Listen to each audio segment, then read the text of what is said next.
પ્રયાગરાજમાં મહાકુંભ 2025ની તૈયારીઓ પૂરજોશમાં ચાલી રહી છે। મહાકુંભમાં આવનારા શ્રદ્ધાળુઓની સુવિધાની કાળજી લેવા અને વહીવટી કામગીરી વધુ સારી રીતે ચલાવવા માટે યોગી સરકારે રવિવારે હંગામી જિલ્લાની રચના કરી હતી।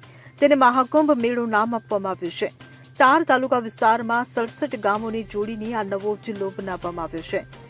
આ અસ્થાયી જિલ્લામાં વહીવટી સામાન્ય જિલ્લાઓની જેમ જ કામ કરશે। મજબૂત કાયદો અને વ્યવસ્થા જાળવવા માટે નવા જિલ્લામાં હંગામી પોલીસ સ્ટેશનો અને ચોકીઓ બનાવવામાં આવશે। ત્યારે પ્રયાગરાજમાં મહાકુંભ મેળાને રવિવારે નવો અસ્થાયી જિલ્લો જાહેર કરવામાં આવ્યો હતો। આ જિલ્લો માત્ર 4 મહિના માટે જ બનાવાયો છે, એટલે કે મહાકુંભની તૈયારીઓથી માંડીને મેળો સુરક્ષિત પૂર્ણ થાય ત્યાં સુધી આ જિલ્લો અસ્તિત્વમાં રહેશે।